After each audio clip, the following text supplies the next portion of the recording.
comme la spécialité ici, bah, c'est le soja, il y en a beaucoup. Après la viande de soja, on a du café de soja.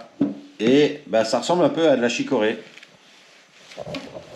Incroyable. Et ce que j'ai appris, c'est que la chicorée, c'est une racine qui vient du chicon. Et le chicon, c'est une... Endive. C'est une endive, voilà. C'est l'endive. Chicon, chicorée. On apprend tous les jours. C'est pour ça qu'il faut mourir le soir. Parce que la journée, t'apprends encore. Et c'est reparti. Direction la capitale, Asunción.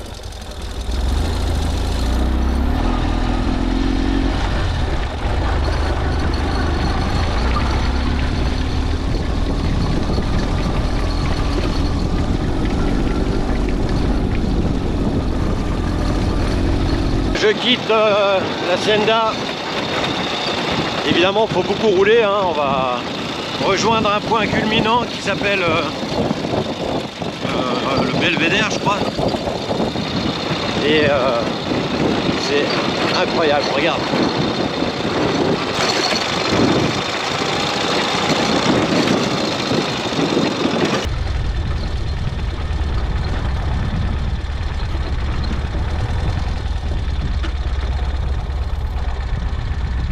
Là, on change de parcelle, donc il faut ouvrir les barrières et les fermer derrière.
Alors on a laissé les motos en bas après avoir pris des petits chemins et maintenant on monte au Mirador, c'est ça?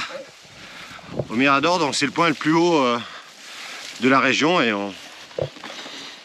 Fred m'a dit qu'on avait une super vue. Bah déjà c'est pas mal. Regarde. Et on continue à monter à pied. Voilà, donc on est tout en haut. Et là, on a cette superbe vue sur la région de Caazapá. Voilà, ça fait un peu savannah au Venezuela.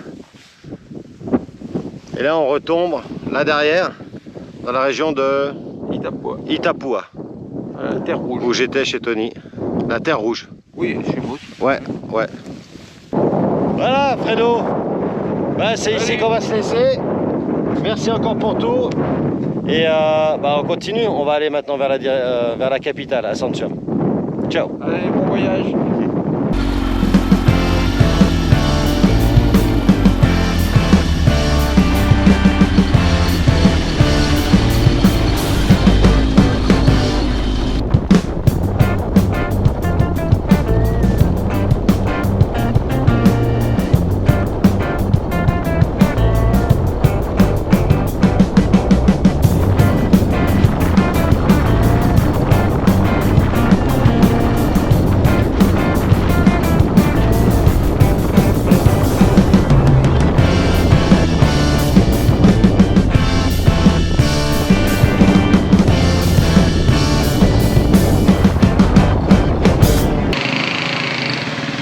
Bon, 30 km avant d'arriver à la capitale, Asunción, c'est le bordel, hein. Route défoncée, beaucoup de voitures, bouchons.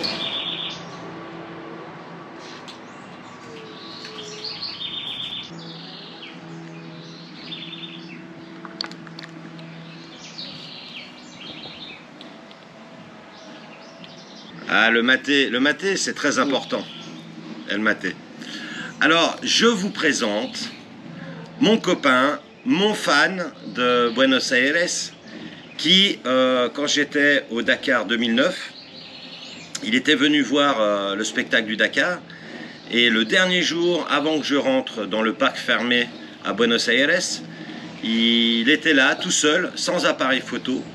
Et il a demandé à une fille qui était à côté de lui si elle pouvait le prendre en photo à côté de moi. Il ne me connaissait pas. Et la fille a accepté. Ensuite, il lui a donné son mail et la fille lui a donné la photo. Ensuite de ça, il s'est renseigné sur le site du Dakar qui j'étais, grâce à mon numéro de participant du Dakar, qui était le 202.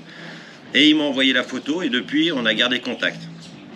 Donc c'est Rodrigo de Buenos Aires, mais maintenant on est à Asunción, la capitale du Paraguay. Et il va vous raconter en espagnol, vous allez avoir la traduction, comment ça s'est passé pour lui. Rodrigo, contame el día cuando tú fuiste a Buenos Aires. Sí. Cuando fui al Dakar. Sí. Y salí de mi trabajo, fui a ver el Dakar, pues siempre me gustó. Y no tenía cámara, no tenía nada. Y me puse a hablar con una chica que tenía una cámara, que también estaba sola. Y le pregunté si me podía sacar un par de fotos y mandar a mi casilla de correo, porque no había WhatsApp, no había nada.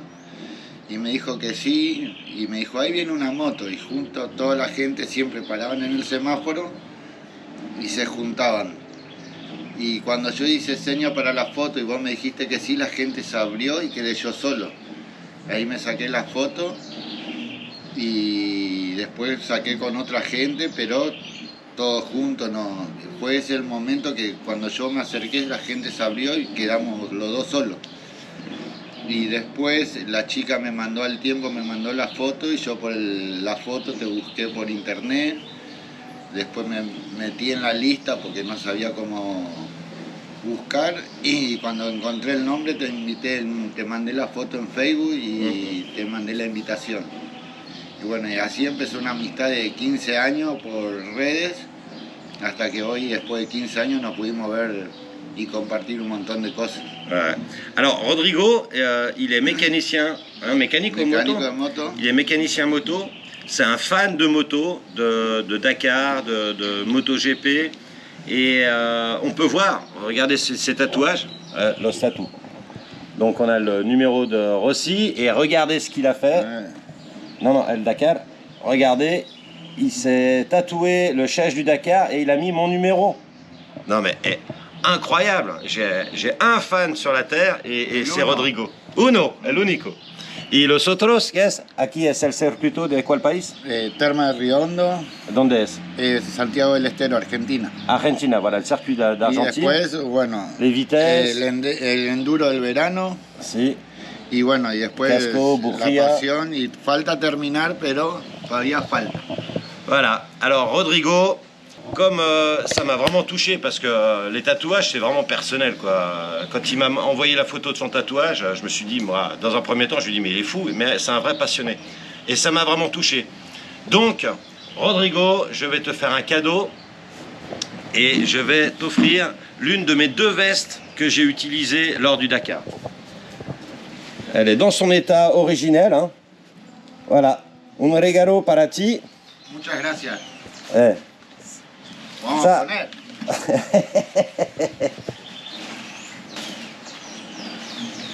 Waouh, voilà, comme sur la photo. Et, Esta. si. Et j'ai essayé, je voulais lui donner l'un des 2 numéros de dossard que j'avais, mais mes 2 filles ont dit non, les dossards, on garde pour nous, on donne à personne. Muchas gracias, No, Rodrigo. Donc il m'a invité à Asunción où il habite depuis 2 semaines. Et donc j'ai été reçu comme un pape, hein, avec son papa, il y a son grand frère aussi et ses neveux qui sont là. Et voilà, j'ai partagé un bon moment avec lui. C'est un bon cocinero, un bon cuisinier. Et hier, il nous a fait 6-7 pizzas. Regardez, il a même le four. Hein, el forno, el horno. Maintenant, je vais reprendre la route, direction Uruguay. Muchas gracias, No, mi vos, amigo. por venir. Y vamos a vernos en 15 años. No, antes. Ahora yo. Si. Allez, ciao, on reprend la route.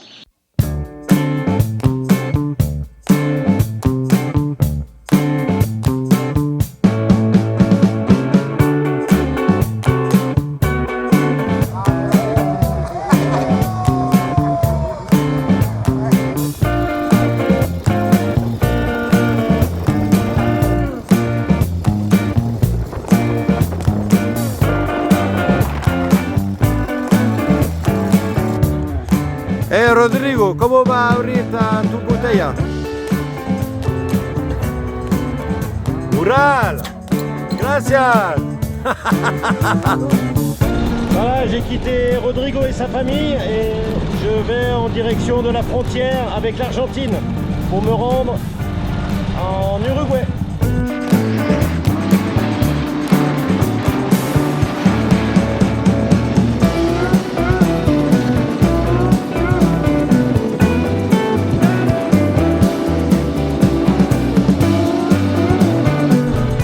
Voilà, on approche de la frontière argentine.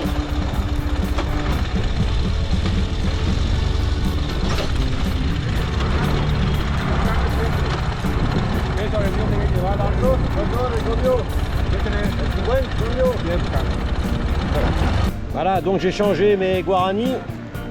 Ils me prenaient 7000 guaranis pour 1000 pesos. Et 1000 pesos, c'est 1 dollar, 1 euro, 1 franc suisse. Allez, on y va. Il paraît que je peux doubler les voitures.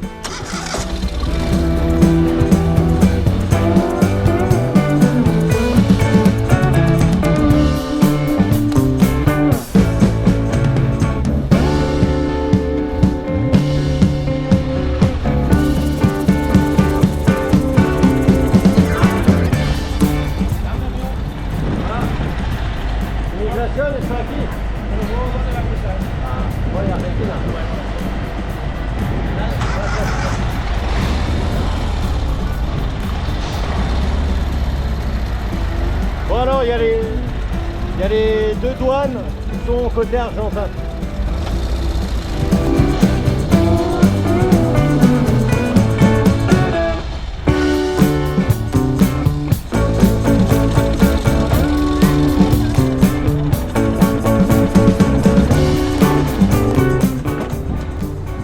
Bon, on va faire les papiers. Bon bah super.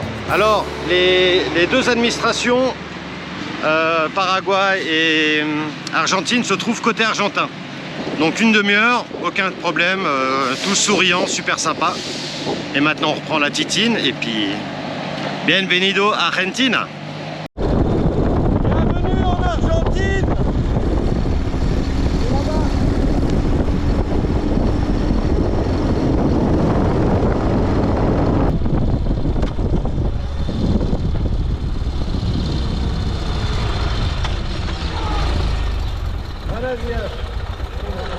Bien, bien.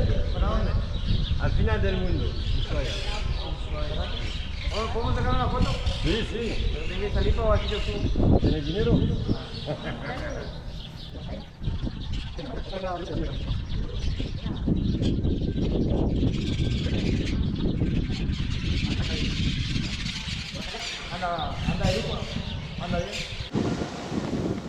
Je suis en direction de l'Uruguay, donc toujours en Argentine. Et là, après la frontière paraguayenne, eh ben, c'est une ligne droite. Là, pour l'instant, ça fait 50 km que la ligne droite est quasiment parfaite.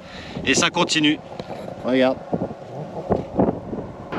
Et comme décor, eh ben, j'ai des champs, des forêts de palmiers. Ça ressemble un peu à la savane africaine. Et il y a des vaches ici, des buffles et puis des chevaux. Sacrée ligne droite, hein, regarde. Hop.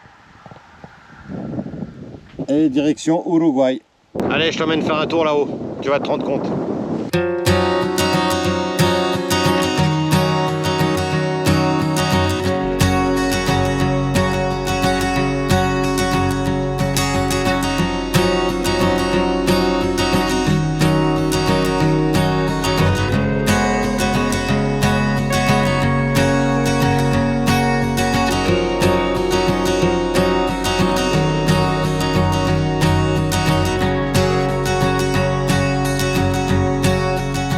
Allez, la première en Argentine depuis 2009.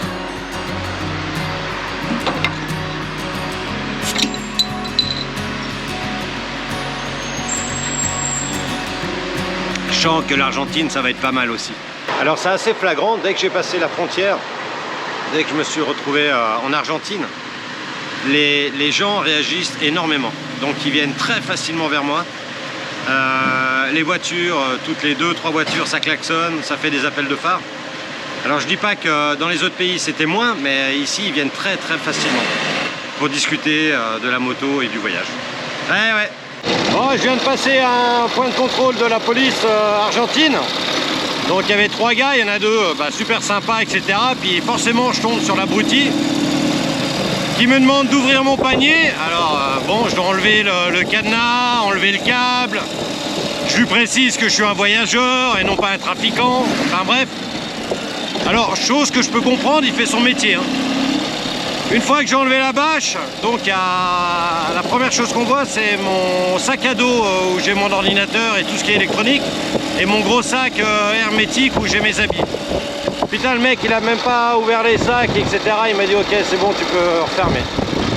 Alors, messieurs les policiers, soit vous faites un contrôle correct, c'est-à-dire vous allez au bout des choses pour chercher de la drogue ou des armes ou je ne sais quoi, soit vous faites rien, mais cassez pas les couilles à me faire enlever mon cadenas, mon câble pour rien du tout, parce que vous allez même pas au fond des choses. Voilà, c'était mon petit coup de gueule. Ça faisait longtemps que j'en avais pas fait. La vie est magnifique, mais si on fait le travail, on le fait correctement, on le fait pas pour emmerder les gens. Allez, on continue.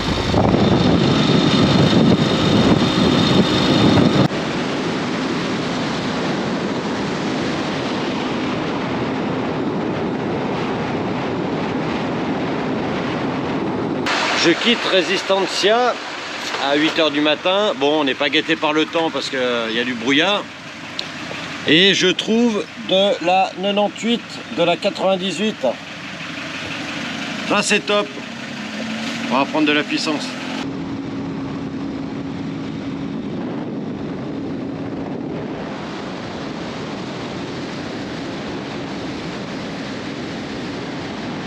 Bon, on a acheté l'huile pour la vidange et puis il fait un peu frais là avec ce brouillard, donc je vais mettre ma super combinaison de skidoo.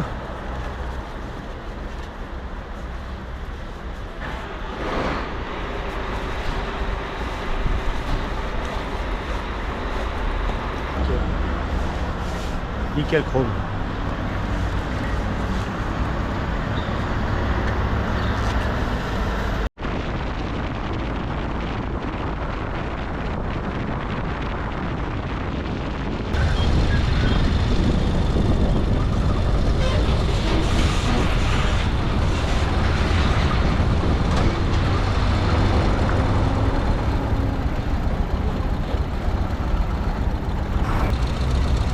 Bon, il n'y a pas de passage pour les motos.